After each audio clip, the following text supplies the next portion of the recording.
సాయి సాయి అన్న చూడన్న అన్న చూడే చిన్న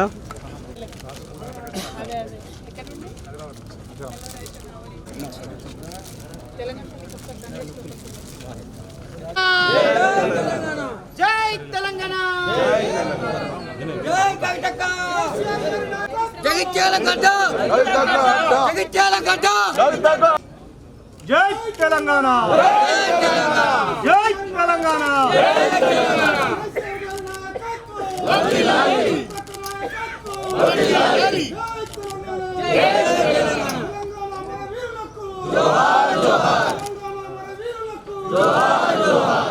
జోహార్ తెలంగాణ అమరవీరులకు జోహార్ తెలంగాణ అమరవీరులకు జై తెలంగాణ కవితగారి నాయకత్వం కవితగారి నాయకత్వం జై తెలంగాణ జోహార్ తెలంగాణ అమరవీరులకు కేసీఆర్ గారి నాయకత్వం కేసీఆర్ గారి నాయకత్వం జై బీఆర్ఎస్ జై బీఆర్ఎస్ జై తెలంగాణ జోహార్ తెలంగాణ మన వీరులకు జోహార్ తెలంగాణ మన వీరులకు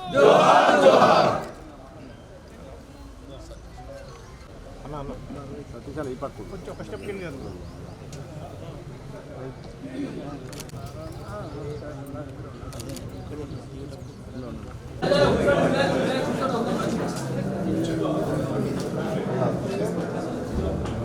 అరే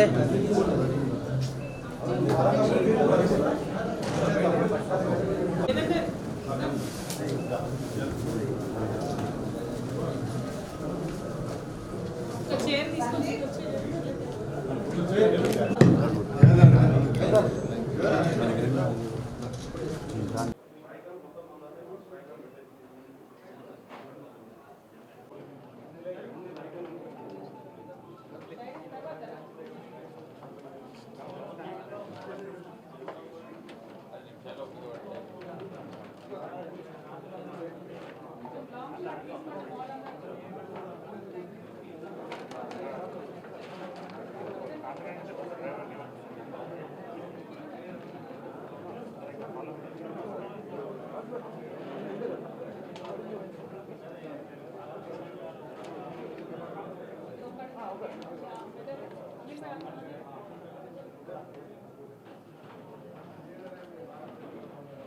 జై తెలంగాణ కేసీఆర్ గారి నాయకత్వం కేసీఆర్ గారి నాయకత్వం తెలంగాణ మన వీరులకు తెలంగాణ మన వీరులకు జై తెలంగాణ జై తెలంగాణ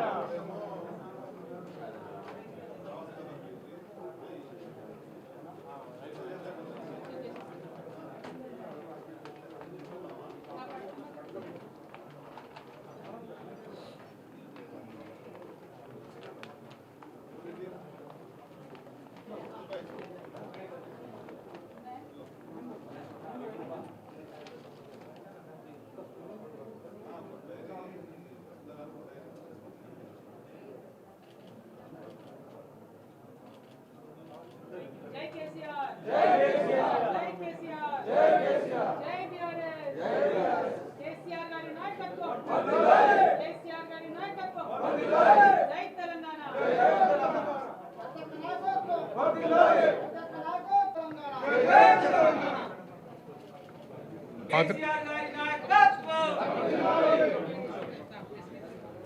ఇక్కడనే ఉంటాం.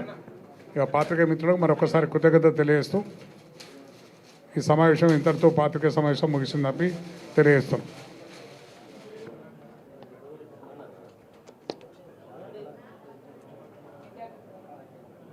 విద్యార్థి విభాగం టాలెంట్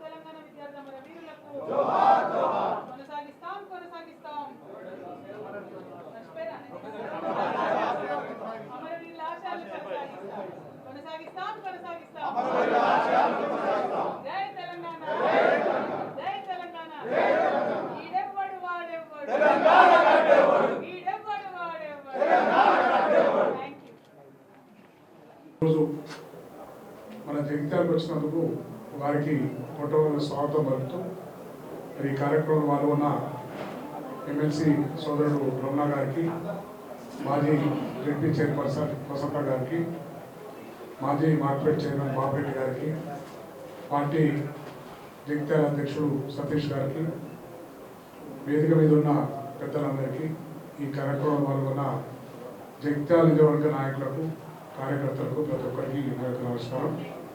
వారు జగిత్యాలలో నిన్న ఒక పెళ్లి, అదేవిధంగా ఆంజనేయ స్వామి, కొండగట్ట ఆంజనేయ స్వామి దర్శనం కోసం వచ్చి ఈరోజు మీ అందరికి గర్వాలని చెప్పి పాత్రికా సమావేశం ఏర్పాటు చేసి తెలంగాణలో జరుగుతున్న ఈ ప్రభుత్వం చేస్తున్న దుర్మార్గాలను ఒకసారి బయట పెట్టాలని చెప్పి ఉద్దేశంతో ఈ ప్రెస్ మీట్ ఏర్పాటు చేయడం జరిగింది. వారిని మాట్లాడవలసిందిగా కోరుతున్నాను. జగిత్యాల నియోజకవర్గ పత్రికా విలేకరుల సమావేశంలో ముఖ్య అతిథిగా పాల్గొన్నటువంటి నిజామాబాద్ పార్లమెంటు మాజీ సభ్యురాలు, నేటి ఎమ్మెల్సీ, జాగృత అధ్యక్షులైనటువంటి ప్రియతమ సోదరిమణి కవితమ్మ గారికి, జిల్లా పార్టీ అధ్యక్షులు, మాజీ శాసనసభ్యులు గౌరవనీయులు విద్యాసాగరరావు గారికి, జిల్లా పరిషత్ మాజీ చైర్పర్సన్ గౌరవనీయులు దా వసంత గారికి, రాష్ట్ర మార్కెట్ మాజీ చైర్మన్ గౌరవనీయులు బాబురెడ్డి గారికి, బీఆర్ఎస్ పార్టీ సీనియర్ నాయకులు సోదరులు రమణారావు గారికి, జగిత్యాల పట్టణ అధ్యక్షులు సతీష్ గారికి, వేదిక మీద ఉన్నటువంటి సహచర మిత్రులకు వాళ్ళందరికీ నమస్కారం తెలియజేస్తూ, తెలంగాణ ఉద్యమ సమయం నుండి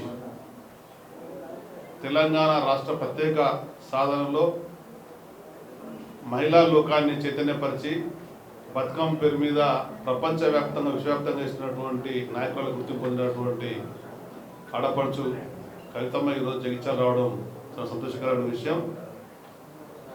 2014లో తెలంగాణ ఏర్పడిన తర్వాత పార్లమెంట్ సభ్యురాలుగా పోటీ చేసి కరీంనగర్, ఆనాడు నిజామాబాద్ పార్లమెంట్ సభ్యురాలుగా ఎంపికై పార్లమెంట్లో నిజామాబాద్ వారిని వినిపించి ఒక ప్రత్యేక చాటినటువంటి నాయకులు గుర్తింపు పొందినటువంటి కవితమ్మ గారు నేడు శాసనమండలి సభ్యురాలుగా జగిత్యాల ప్రాంతంతో ఉన్నటువంటి విడదీరాల అనుబంధంకు అనుగుణంగా జగిత్యాల అభివృద్ధికి నిరంతరం కృషి చేసి జగిత్యాల్లో టీఆర్ఎస్ పార్టీ జెండా నాడు ఎగరేయాలనే సత్సంకల్పంతో 2018-2023 ఎన్నికలలో జగిత్యాల నియోజకవర్గం బీఆర్ఎస్ పార్టీ కైవసం అయింది అని చెప్పంటే అది కవితమ్మ గారి యొక్క కృషి అని చెప్పచ్చు తప్పదు.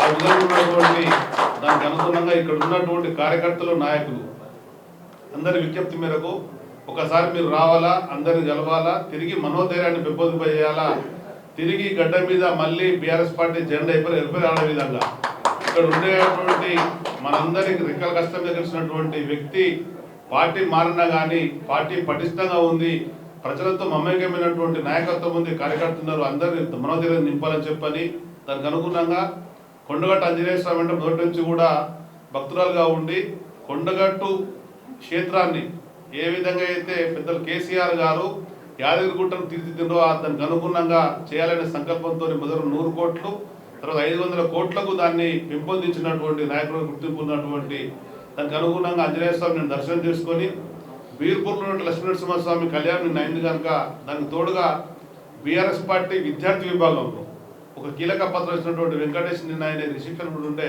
ఆయనకు ఆశీర్వదించాలని చెప్పని ఆ దంపతులకు ఆశీర్వాదం ఇచ్చి ఈరోజు జగిత్యాల పట్టణం రావడం చాలా సంతోషకరమైన విషయం.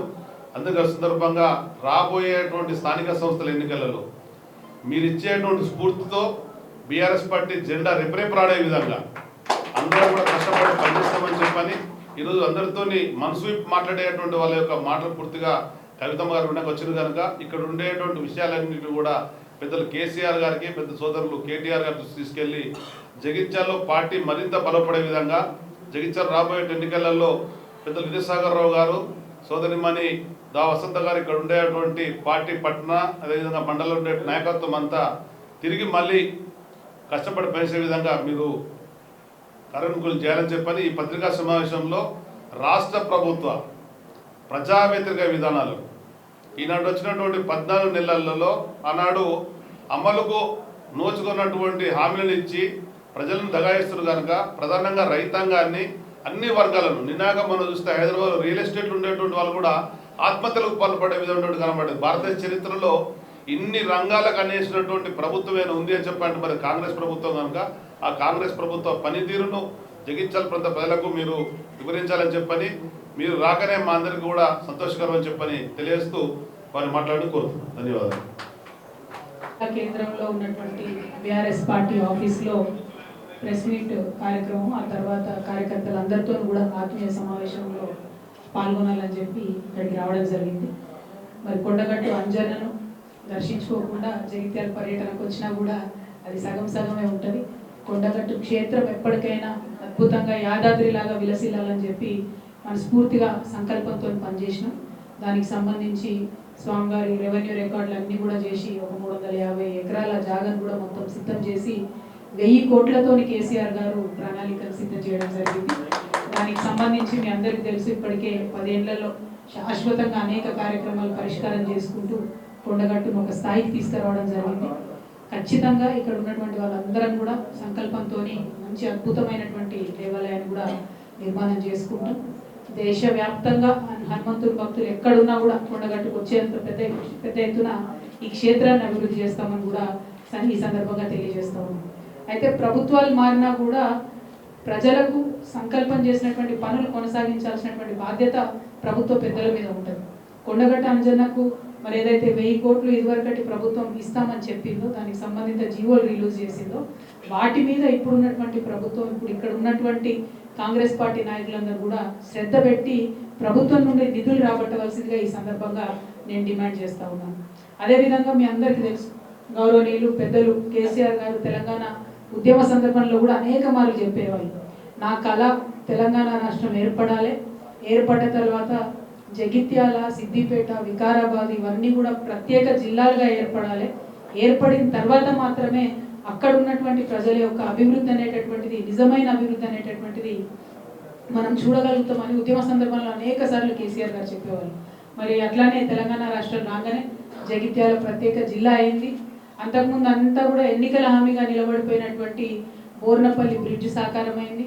ఇవాళ ఆదిలాబాద్కు జగిత్యాలకు సంబంధాలు, పెళ్లి సంబంధాలు, విద్యా వ్యాపార సంబంధాలు పునరుద్ధరింపబడ్డాయంటే, యావత్ జగిత్యాల్లో భూముల విలువ పెరిగిందంటే, వ్యాపారాలు చేసుకునేటటువంటి వాళ్ళు ముందుకొచ్చి పెట్టుబడులు పెడతా ఉన్నారంటే కేసీఆర్ గారు వచ్చిన తర్వాత మాత్రమే అది సాధ్యమైందని చెప్పి ఇవాళ సగర్వంగా ప్రతి ఒక్కరం కూడా చెప్పుకునేటటువంటి వాస్తవం జగిత్యాల జిల్లాలో. అదేవిధంగా ఎన్నడూ అనుకోలే పెద్ద మెడికల్ కాలేజ్ వస్తుంది జగిత్యాలకని. అద్భుతమైనటువంటి మెడికల్ కాలేజ్ని, గవర్నమెంట్ మెడికల్ కాలేజ్ని మనం ఇచ్చుకున్నాం. మనము హాస్పిటల్ అయితే ఏంది, ఇంకొకటి ఒకటని కాదు, అన్ని రంగాల్లో జగిత్యాల జిల్లాను నిలబెట్టినాం. అదేవిధంగా నిలబెట్టడానికి కృషి కూడా తప్పకుండా చేస్తాం. సరే, రాజకీయాలకు సంబంధం లేకుండా మరి ఇప్పుడు జరుగుతున్నటువంటి ప్రజలు గెలిపించినటువంటి విషయాన్ని కూడా మర్చిపోయి ఇక్కడ బీఆర్ఎస్ పార్టీలో గెలిచినటువంటి ఎమ్మెల్యే గారు పార్టీని మోసం చేసి, కార్యకర్తలను మోసం చేసి, తల్లి పాలు దాగి రొమ్ము గుద్దినటువంటి చందంగా ఆయన పార్టీ మారి వెళ్ళిపోయినా కూడా మరి కార్యకర్తలందరూ కూడా నిబద్ధతతో కేవలం కేసీఆర్ గారి మీద ప్రేమతోని, గులాబీ జెండా ఉందనేటటువంటి గుండె ధైర్యంతోనే ఇవాళ బీఆర్ఎస్ పార్టీలో కార్యకర్తలందరూ కూడా కొనసాగుతూ ఉన్నారు. వాళ్ళందరికీ మనస్ఫూర్తిగా నేను అభినందనలు తెలియజేస్తా ఉన్నాను. మనలో ఉన్నటువంటి ఉద్యమ చైతన్య స్ఫూర్తి నింపినటువంటి కేసీఆర్ గారు మనకు అండగా ఉన్నంత వరకు మనం భయపడాల్సినటువంటి అవసరమే లేదు.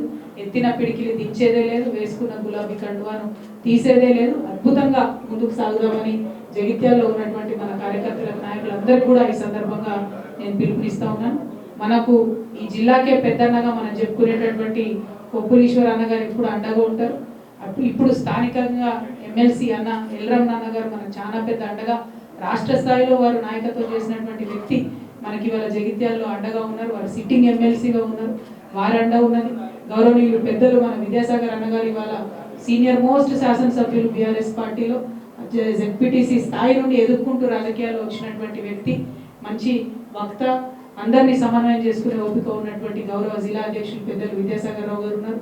అట్లనే సోదరి మణి జెడ్పీ చైర్మన్గా పనిచేసి మరి వారు ఇక్కడ ఎమ్మెల్యే వెళ్ళిపోయినా కూడా కార్యకర్తలందరినీ కూడా తలలో నాలుకలా కలుపుకుంటూ, ఆ పిల్ల చిన్న అమ్మాయి అయినప్పటికీ అన్నలకు దండం పెట్టుకుంటూ, తమ్ములను హక్కున చేర్చుకుంటూ, చెల్లెలను చేతి పట్టుకొని నడిపించుకుంటూ ముందుకు తీసుకెళ్తున్నటువంటి సోదరి దావ వసంత గారికి, అట్లనే సీనియర్ నాయకులు గౌరవనీయులు పెద్దలు మన తుల రాజేంద్ర అన్న గారు, మన పార్టీ సీనియర్ నాయకులు అన్న అమీన్ భాయ్ గారు, అట్లనే గట్టు సతీష్ అన్న గారు, రమణారావు అన్న గారు సీనియర్ నాయకులు, భూపతి రెడ్డి గారు, మా తమ్ముడు దేవేందర్ ఫైటర్, ఇట్లా ఒకరు కాదు ఇద్దరు కాదు అందరూ కూడా మరి ఇవాళ జగిత్యాల్లో ఏ ఒక్క నిమిషం కూడా వేరే ఆలోచన చేయకుండా కేసీఆర్ గారి జెండాను మనం కొనసాగించాలనే స్ఫూర్తితో పనిచేస్తున్నందుకు నిజంగా అందరు కూడా చేతులెత్తి నేను మనస్ఫూర్తిగా శుభాకాంక్షలు తెలియజేస్తా ఉన్నాను. మరి వాళ్ళ రాష్ట్రంలో ఏం జరుగుతుందో ఒకసారి ఆలోచన చేసుకుంటే అనేకమైనటువంటి హామీలు, దాదాపుగా 420 హామీలు ఇచ్చి అధికారంలోకి వచ్చినటువంటి కాంగ్రెస్ పార్టీ ఇవాళ ఎవరి కోసం ఏం చేస్తుందో ఒకసారి ఆలోచించుకోవాలి. నిజంగా నిన్న జగిత్యాల వచ్చే ముందే ఒక రైతన్న ఒక మంచి మెసేజ్ పెట్టింది.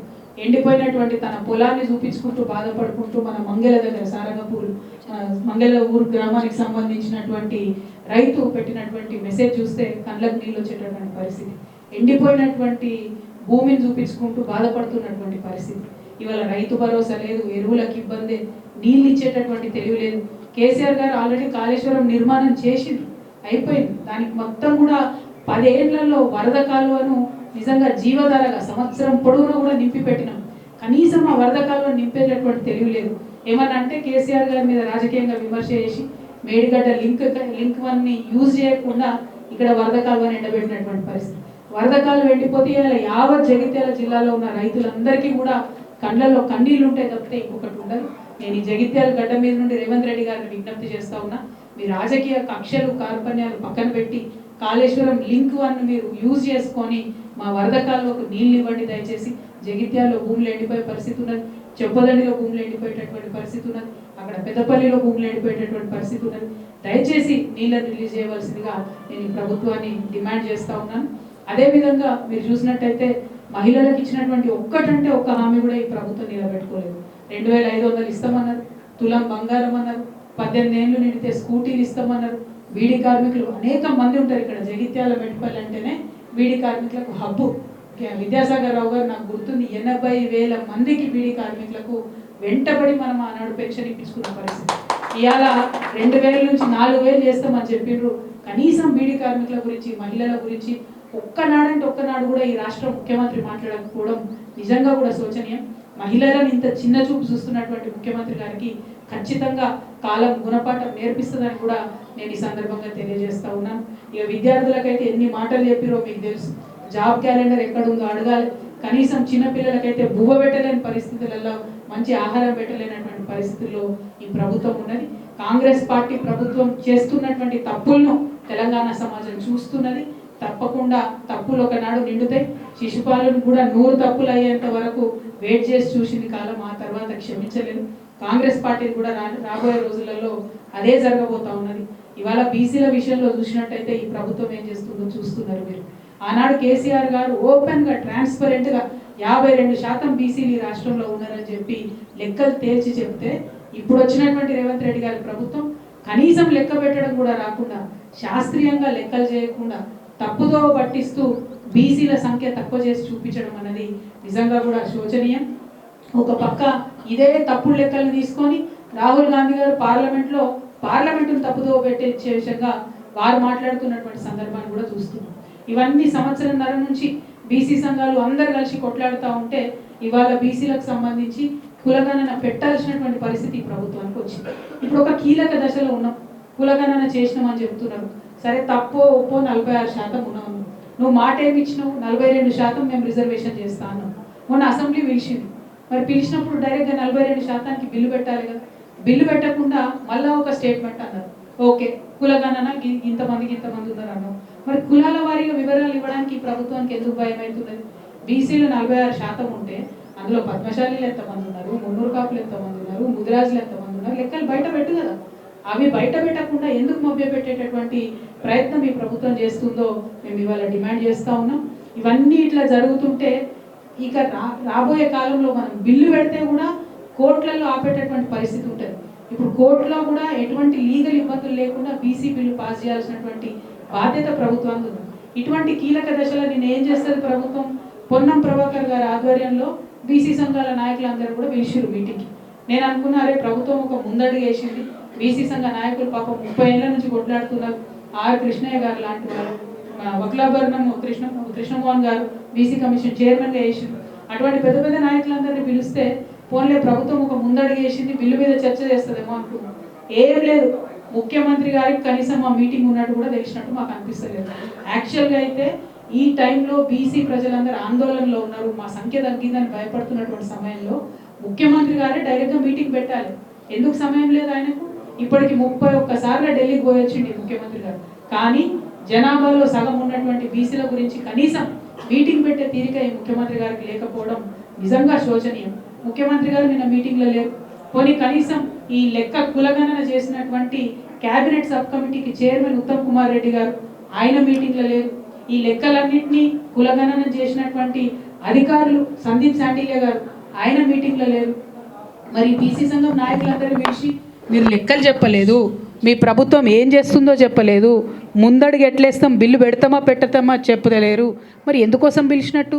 నేనైతే అనుకుంటున్నా కేవలం ఈ బీసీ ఉద్యమం చేస్తున్నటువంటి ఇంత సీనియర్ నాయకుల్ని నిన్న పిలిచి కనీసం ముఖ్యమంత్రి గారు మాట్లాడకపోవడం అంటే వారిని అవమానించడం తప్ప ఇంకొకటి కాదు. ఇది చాలా దారుణం.